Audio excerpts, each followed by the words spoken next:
Hi, everyone, and welcome to the Songwriters on Process podcast. My name is Benno Papari, and since 2010, I've run the Songwriters on Process website, where you can find more than 200 conversations with songwriters about the creative process. I'm not here to talk about tour stories, band drama, how a band got its name, or favorite foods. My goal is to treat songwriters as writers, plain and simple.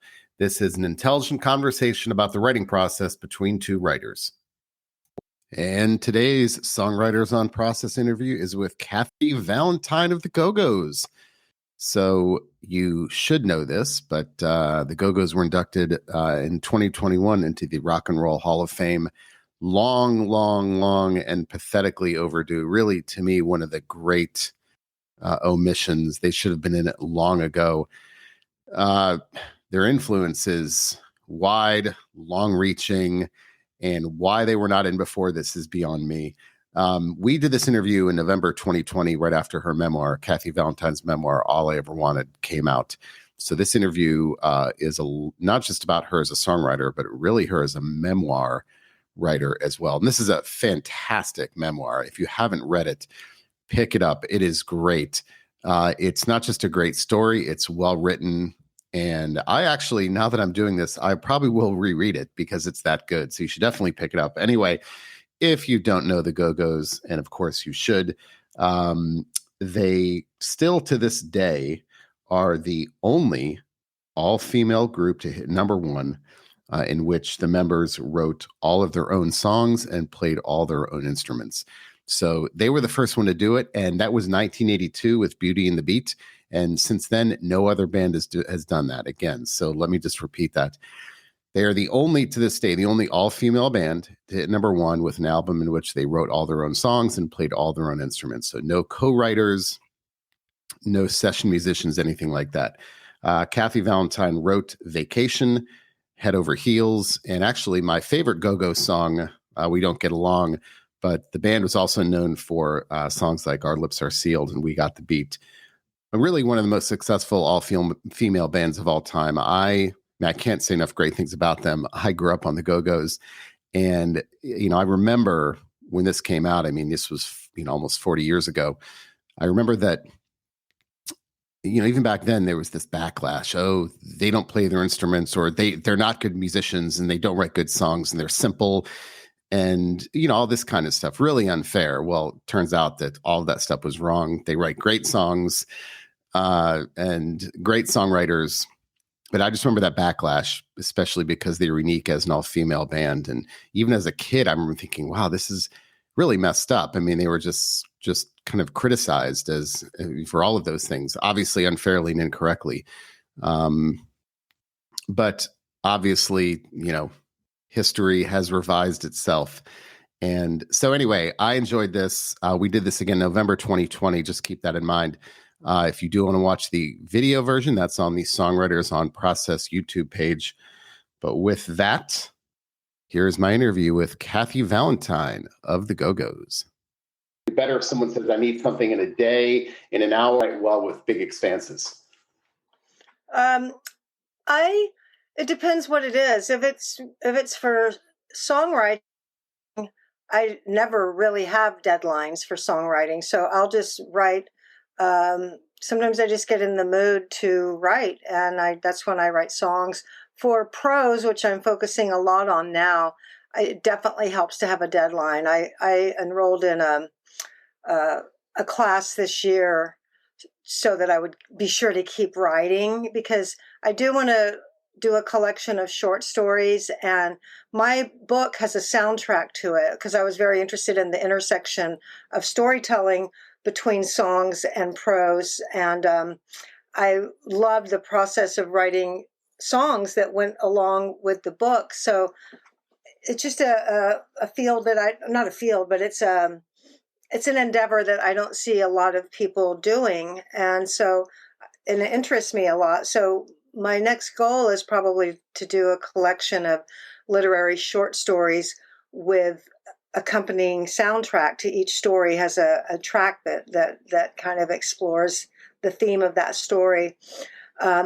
So when it comes to writing prose, yes, a deadline helps. Was I going to sit down and write my collection of short stories without that, I don't know. So I was really concerned that I kept writing. So I took a writing class, and I actually graduate with my first degree in fine arts and English in May. So I'm Congratulations. thinking if I can get it together, I don't know if I can, because a lot of the deadlines for MFA programs are December 1st, and I have so much to do for the end of this semester. But there's one school nearby that has a January deadline that I'm thinking of just going right into an MFA program, because my main concern is that I keep writing and that I keep improving as a writer. And I still think that for me, one of the best ways to do that is in a structured way where I have an assignment, and also it pushes me. The class I'm doing now has really pushed me out of my comfort zone as a writer. Do you think it's important to write every day and in some fashion? I mean, I think songwriters and writers in general fall into two camps. Don't push it, so write when things come to you. Others say, no, you've got to do it every day to stay consistent, to stay disciplined. Um, yes and no. I mean, theoretically, I think it's best to do it every day. I think anything you want to be good at, the more you do it, the better you're going to be at it. Do I do that? No, I don't. But I do know, like, if I have no ideas, like if I'm given something and I, I don't get the ideas walking around waiting for them to pop into my head. I mean, that happens sometimes with songs or something, little flashes. But as far as the actual meat of a piece, it only comes if I'm actually writing, and sometimes I found if I just sit down and write, that it will come to me. The ideas will come, the topics will come, the themes will come. So the more, if I'm not doing that, it's just all kind of in the sky, in the ether, hoping that everything converges where I'm in the mood and I have a great idea and there's nothing to do. And that's just, life is like, you know, sometimes if you want to get some work done, you just do have to sit down. So yeah, I don't do it, but I think that's how you should do it. I do feel like that tends to be, when I read interviews with writers in the Paris Review, and they talk about how, yeah, I mean, you can't wait for that perfect moment where you say, oh, the time is right. You've just got to sit down and kind of get through all the, I mean, songwriters have told me this, you got to get through all the crap, right, before you can get to the good stuff. You could just can't necessarily start, with the good stuff, right? Absolutely. That's what I think. I mean, I tell writers, songwriters, for every really good song I've written, I've probably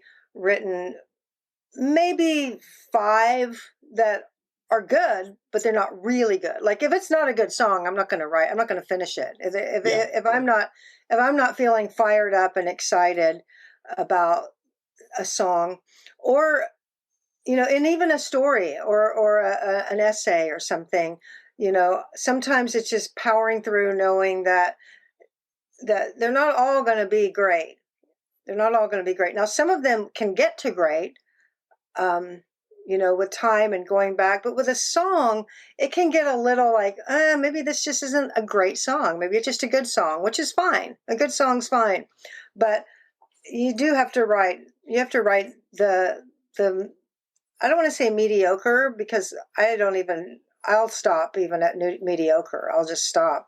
I don't want to do mediocre stuff. And I'm not saying by pleasing everyone, I mean by my standards, my standards of mediocrity, my standard of good, my standard of really good.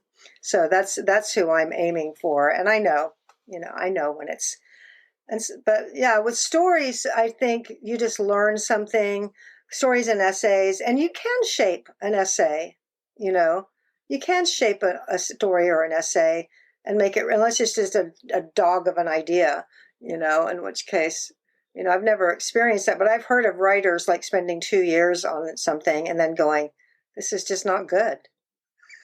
I've heard songwriters tell me, even songwriters, 5, 6, 7 years, they've got these ideas. So do you, I guess those mediocre ideas that you discard, do you ever come back to them, work on them Absolutely. again? I think of songs as real estate. I think of them as little properties. And some of them are fixer-uppers, and some of them are going to increase in value over time.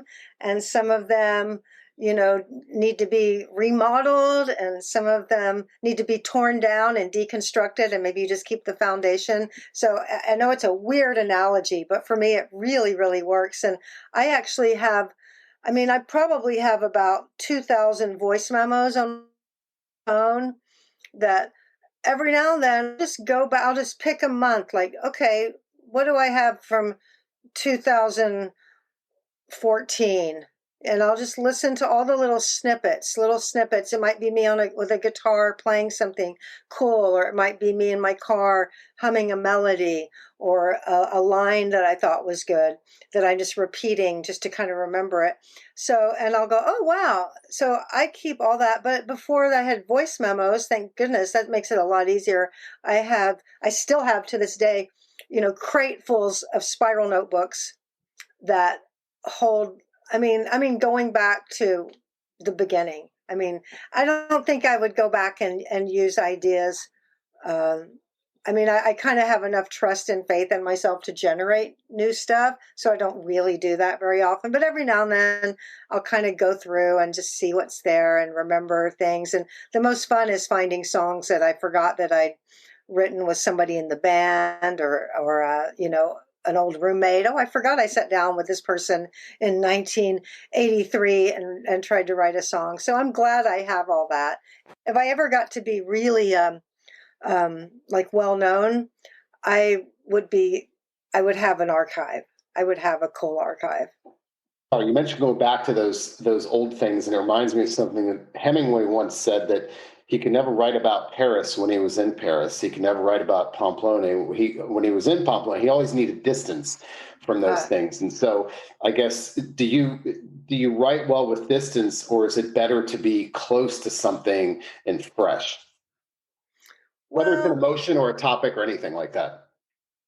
It depends. If I'm writing from a very emotional place as like processing, which songwriting is definitely a form of therapy for me. And if I have been hurt or betrayed, or experiencing loss or grief, writing close to it is good. It actually takes me out of it a bit and puts me in a creative place, and kind of helps me go. I might even be sobbing as I'm writing. But so, like, I wrote through my divorce. I wrote songs to get me through my divorce. So in that respect, I think when it's coming from a really raw emotional place, I I would do it right in the spot. But when it comes to more with songs, I'm probably not going to write a song about a place so much. So Yeah. I wouldn't use the distance thing. But for my songs, a lot lately, I'm really interested in conveying themes and messages. I'm almost 62. I have life experience. I've overcome a lot. Anybody that reads my book, that ends at 30, and there was still another 30 years of incredible growth and experiences, and bad stuff, great stuff. So that I have a pretty extensive life of experience to draw from. And so my songs, I tend to, I'm not going to sit down and write the same song as I did when I was 20. Would I write Vacation at 60? It's possible. It's possible that I could go on a vacation. But would I have a fling at 60? I doubt it. Would I meet someone and fall in love? It's possible. So yeah, I could write Vacation, but it would be different. You know what I mean? So yeah.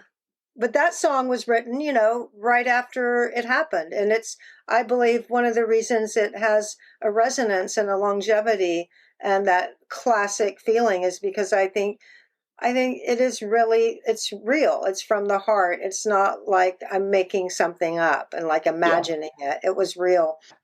Since March, I've been doing so many of these interviews, and most songwriters have told me that it's been difficult for them to write. And it reminds me of the theater critic for the Washington Post, Peter Marks, wrote this article a couple of weeks ago, and he talked about how King Lear, Shakespeare wrote King Lear during the plague, and how he's expecting this incredible creative output from writers, playwrights, and just writers in general during the pandemic, because maybe they have more time or they're home or just the emotions. And but the vast majority of songwriters have told me that it's been very difficult for them to write during this time because, of, I guess, the block and the angst.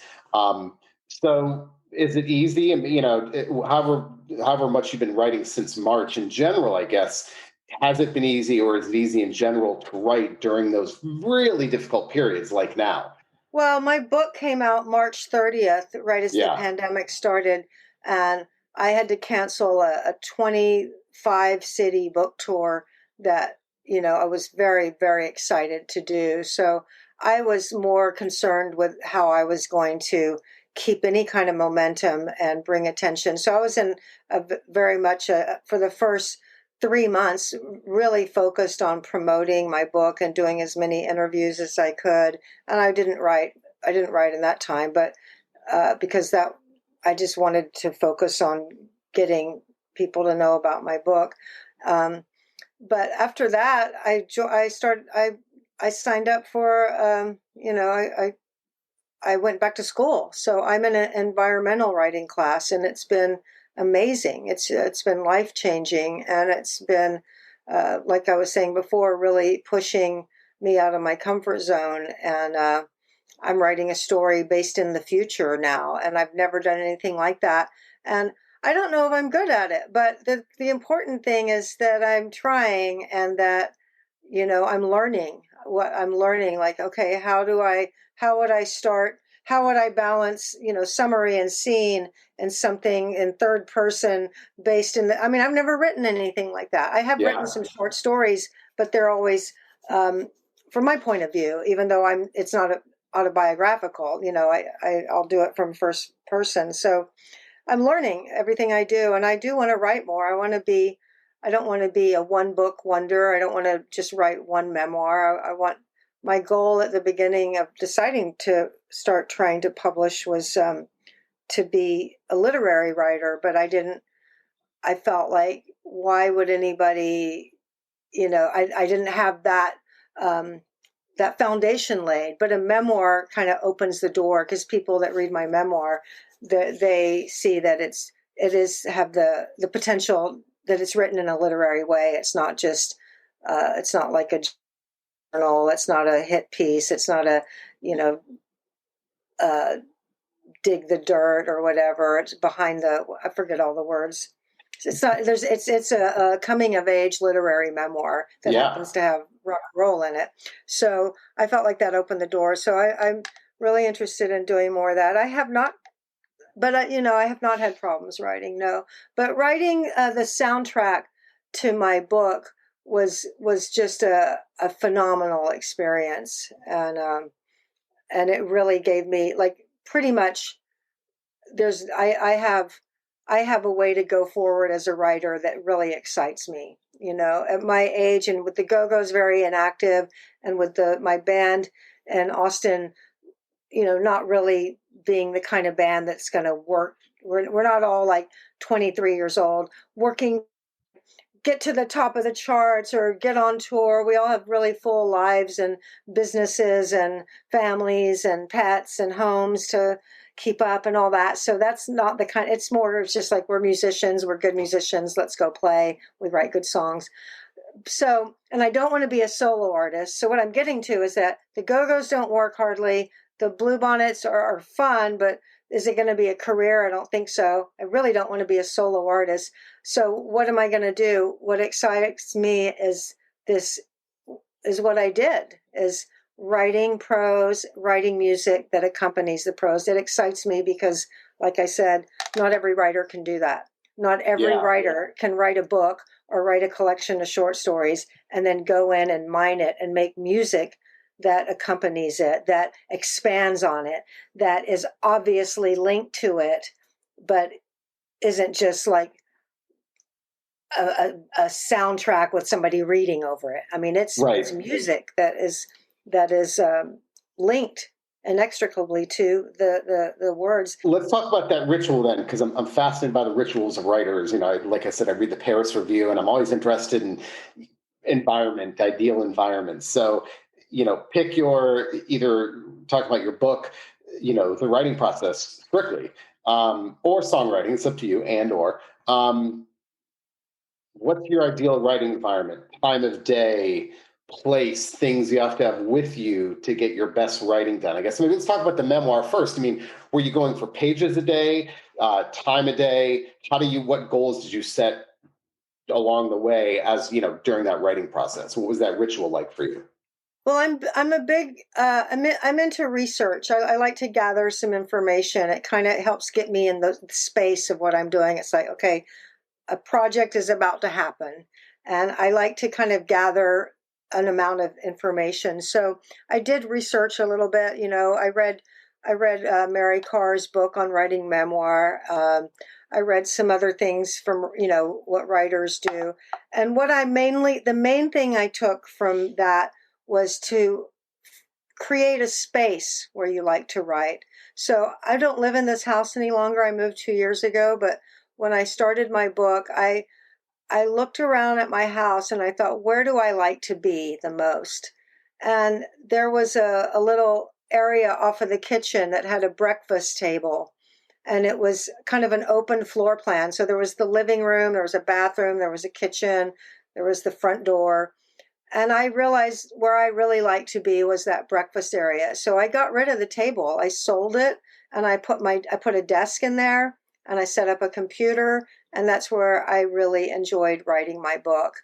I was still When I moved, I was still um, not done with the book. So I did the same thing in my new house. I found a little area where it's supposed to be like a breakfast nook, and I put my desk in there, and I could see out into the backyard. So for me, finding that place, and I just I like being where the action was. I like being where I could make coffee or get a drink or go to the bathroom or answer the door, just like where I wasn't running from some other place. So I didn't sequester off in an office or go off to a coffee shop or anything like that. I liked being home, and I liked having that devoted place to do it. I don't like typing on my laptop at all. I like typing on a desktop. Um, so I needed a desk and I needed a space. So that was cool. Um, Another thing I read was, set aside this amount of time, and that's just not how I am. I mean, if I sign up for exercise class, I'm throwing my money away because I just don't live that structured of a life.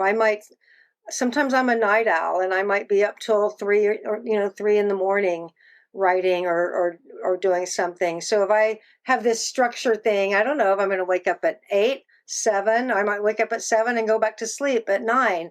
Um, so I didn't have that didn't work for me. So I became very open about. I like to think of it as incremental writing, and I learned it as a songwriter. As a songwriter, sometimes, especially if I got stuck, and I get stuck a lot in songs because I'm a perfectionist, and if I write a great line and the two lines after that don't measure up, I can't go on. It has to measure up. Otherwise, I feel like I'm not honoring the what was good about that. And again, this is all to my own standard. I don't care what anybody else thinks. It's what I think. So I have learned as a songwriter that just one line, just sit down and get one line get that you're happy with, or get one. If this one chord change is bothering me, sit down and get that chord change or that transition right. Or if you don't like the way the bridge is flowing, just one little part, just make a little bit of progress. So using that as a prose writer, writing a book was really helpful. And sometimes I would look at my watch, and I'd go, oh, okay, I don't have to do anything for 20 minutes. And I would sit down, my document was already open, and I would work for 20 minutes. Now, when I got closer to deadline, I would work for hours on stretch, but it wasn't a set thing. So I think the process, you have to do it to find process. You have to do it to find the process. And it was one of the best learning experiences I've had. Now, I feel like when I write a next book, I won't have to do all that again.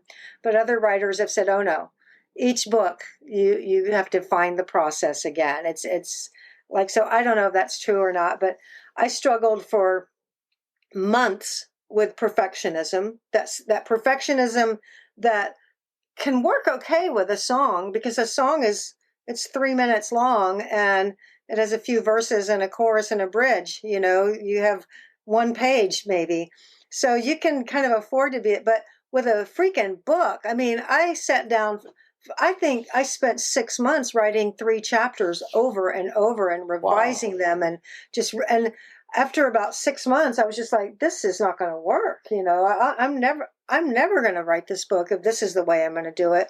So I trained myself, and I learned how to just, I call it spewing. And that getting out of that perfectionism and just allowing myself to just, even if there's typos, even if it's dumb, even if I'm repeating the same line because it's just in my head, and I'll just type the same line 3 times, just get a page. And then I started doing what you referred to before, and aiming for pages. So sometimes I'd be like, okay, I just want 3 pages of just unfiltered, unjudging, uncritiqued, unperfectionism writing. And that was a huge breakthrough, because then I could go back anytime, whether I felt like writing or not, and look at it and start shaping it and go, oh, this is pretty good. And I just had something. I'm a good reviser. I'm a good editor. Another thing I took from songwriting into the writing process of a book was that, I have a lot of experience, decades of experience of, not only, go ahead. No, sorry, go ahead. Oh, I have a lot of experience in trusting my judgment as to what stays in and what goes out. I just trust myself. That I'm a good musician and I'm a good songwriter, and that means I trust myself. I trust that I know, no, that's got to go. That's not serving anything. That's too much. Less is more. So I trusted my judgment, and I could take that into, so when I would edit the slop, the spewing pages, it was really easy to go, this stays, this goes, this stays, this goes, and shape it and revise. And that's how I started getting through the book. So that was the first thing. And it's the 3 Ps, as any writer knows about. So I dealt with perfectionism. That was part of my process. The next one was procrastination. And I was a huge procrastinator. I mean, I would sit down, documents ready to go, and then I'd be like, that pot out on the patio, it's got a crack in it, and I better go fix that. The pot has been sitting there with a crack in it for 3 years. But, all of a sudden it's like I'm compelled to fix it and glue it together. Or, I really should be doing laundry. I mean, my normal life is the laundry piles up and I have to do it all day long. I don't, so, but all of a sudden I'm on top of everything. I'm washing the dishes. My house was really clean when I was a procrastinating writer, because I would, like, it seemed like anything was infinitely less daunting than that blank page. So I had to deal with the procrastinating. And the way I did that was the way I deal with a lot of things in my life, is to take what I think is a flaw and turn it into something useful. So I thought, if I was not going to sit down and actually write in general literature on that page, if I'm going to procrastinate, it's not going to be laundry or dishes or gluing pots. It's going to be research. So I would use the time, and the research been very me inspired. So it might be music research. Maybe I'd go, okay, I'm going to put together a playlist of songs that, okay, I'm writing about, because I wrote chronologically. I thought, okay, I'm writing about 1973. I'm 14 years old. Let's make a playlist of all the songs that I was listening to, that were in the air, that were in the, on the radio, that were music soundtracks. And I would make that song playlist. And I did that for every year. Every year I wrote about, I created a playlist. That might be one procrastination binge, was just, it was a tool. Then I had this incredible tool that would take me back and help me. I might procrastinate with I might research, like verifying my time frame. Like, I think this happened, but I want to be sure. And I would remember, like, okay, I think I remember, um, I remember there was like school riots in 1972. We had race riots at my school. And I would go back and look at what was happening in the country to kind of really reinforce and verify and remind me about why that was happening.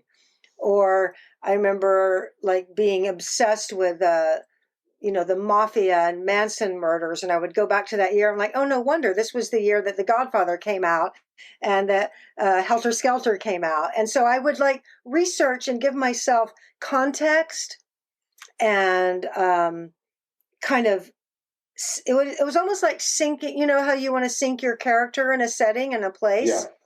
It was kind of like syncing myself. Yeah. In a setting and in a place and in an era. And it invariably ended up inspiring. Invariably, I would be excited to start writing because I was in the place. I was almost like I was the character. And maybe it wouldn't work as well if it wasn't memoir, but for memoir, It was super effective.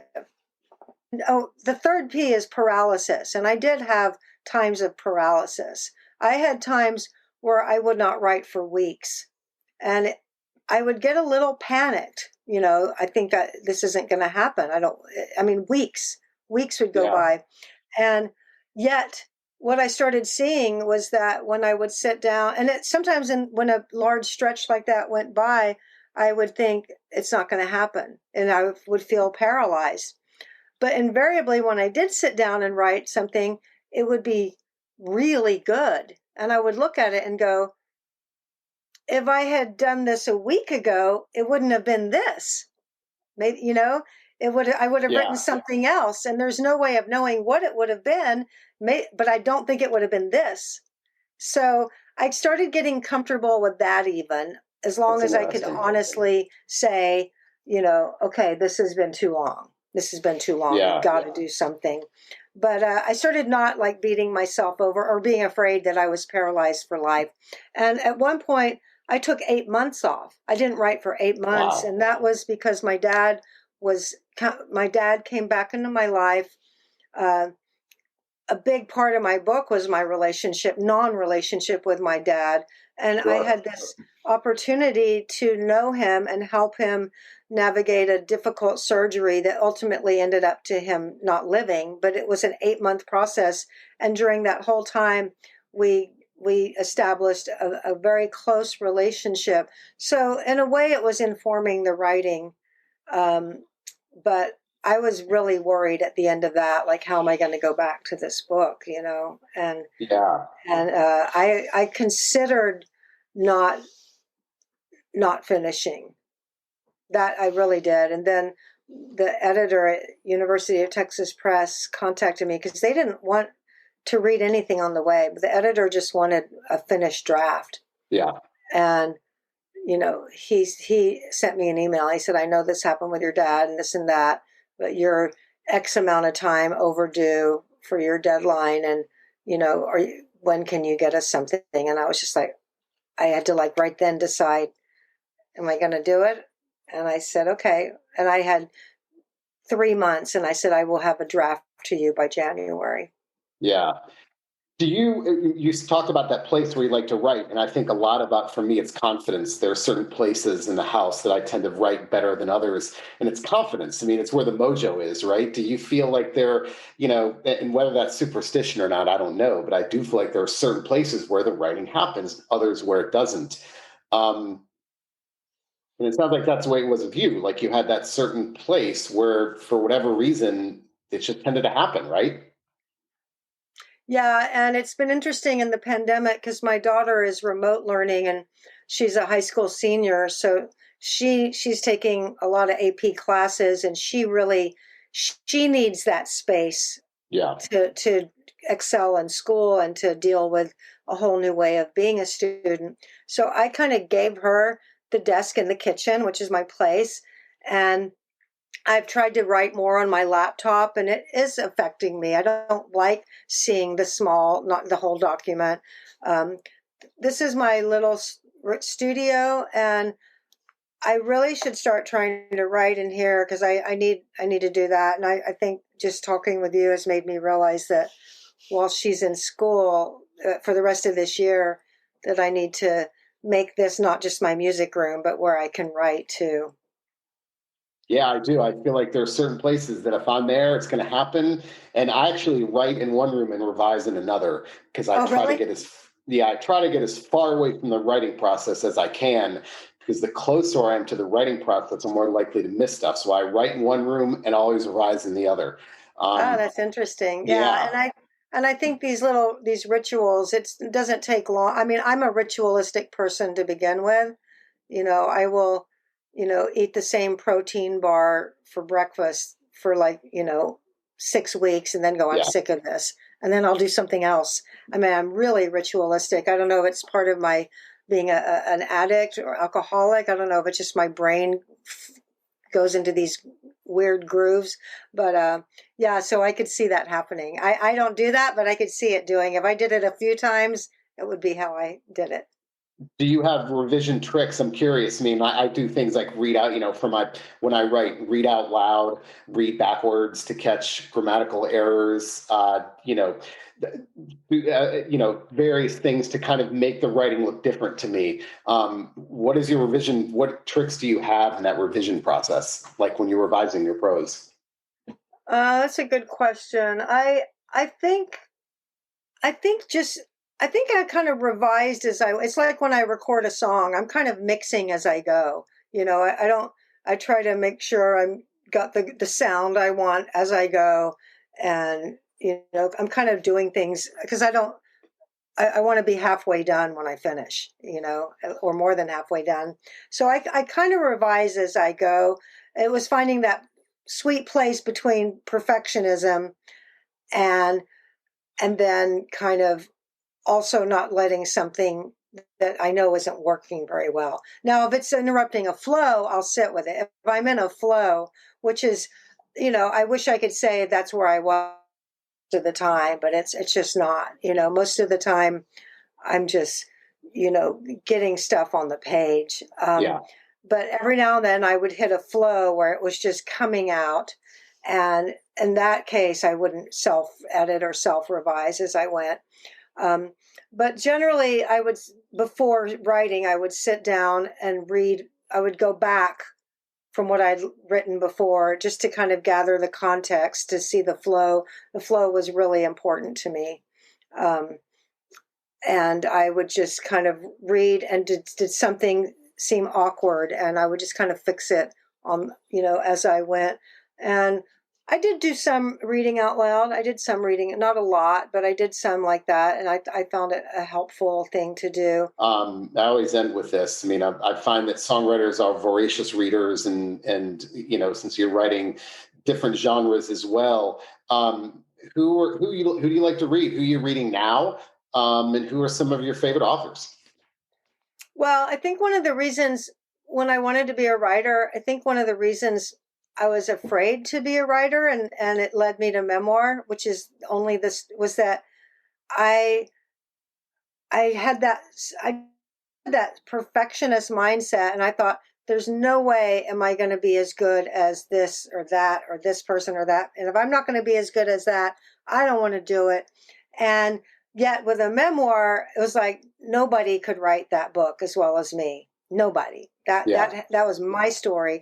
So it gave me a lot of confidence. So that was really cool. I would almost tell if I was a professor, I would almost say go write 50 pages of memoir that's only you tell stuff that only you can tell because Yeah. that gave me a lot of faith in my voice.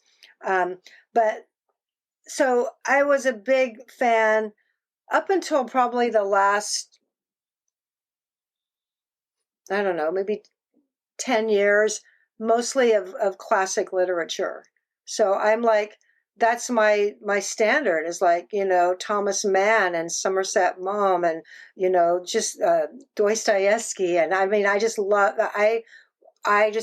classic literature. I didn't want to live my life without having read the classics. And so that takes a long time. There's a lot of really good books. So that was where I was as a reader for most of my life. And then I started thinking, well, I really should read more contemporary. And that doesn't mean like I didn't read a bestseller now and then or an escape book. I've enjoyed a lot of kind of bestseller books too. God, there, of course, I'm going blank. If I just went to my bookshelf, I could start rattling off a bunch. But I think another thing that got me interested in memoir was some of the really good memoirs that I read, which I loved. Mary Carr, did a series of memoirs. Yeah. I loved. I was inspired by Augustin Burroughs' books because I thought, okay, I think my life could be a couple of. I don't know if I could do 6, or he's really mined that life a lot, but I don't think I could write 6 books about my life, but I think I have another book about my life in me. I loved Tara Westover, Educated, Cheryl Strayed Wild, Glass Castle. I don't remember the author's name. I started checking out a lot of writers from a different point of view that I guess I'll just say, from different ethnic groups. Because I wanted to be inspired by other experiences. So Junot Diaz and Roxane Gay and Ta-Nehisi Coates, and I started expanding a lot, and have really been enjoying getting into the viewpoint and the life experience that's away from my own. Yeah. I will say for my book, the 2 biggest inspirations were Chronicles by Bob Dylan and Just Kids by Patti Smith. Those were my 2 biggest inspirations. That was the quality I aimed for. I kept a copy of each on my desk right by my computer just to kind of remind me what I was shooting for all the time. Dylan's book in particular, when I read that, made me go back to the beginning and start revising, not because of the style of his writing, but because of what particularly I took from it was the way he made every incidental person that came on the page, every character came to life in the most interesting way with a couple of sentences. And I was just completely enamored with how he did that. And so I thought, anybody I introduce, how can I bring what he did and figure out how can I get a sense of this person on the page in a couple of sentences? And they don't have to ever come back. They don't have to be a main character, but it could just be like, this is the type of person that, if they were on a pirate ship and they walked the plank, that they would turn around and, I don't know, just some kind of action. I'm not good on the fly, obviously, but just kind of like getting an essence of a person that's away from like, oh, they were 6 feet tall and had short, spiky hair and, walked this way. I was really enamored of that. So. And that's it for the latest episode of Songwriters on Process. Don't forget, you can find all of my interviews with over 200 songwriters on my Songwriters on Process website at songwritersonprocess.com, going all the way back to 2010. You can read them, watch them, or listen to them. So until next time, thanks for listening.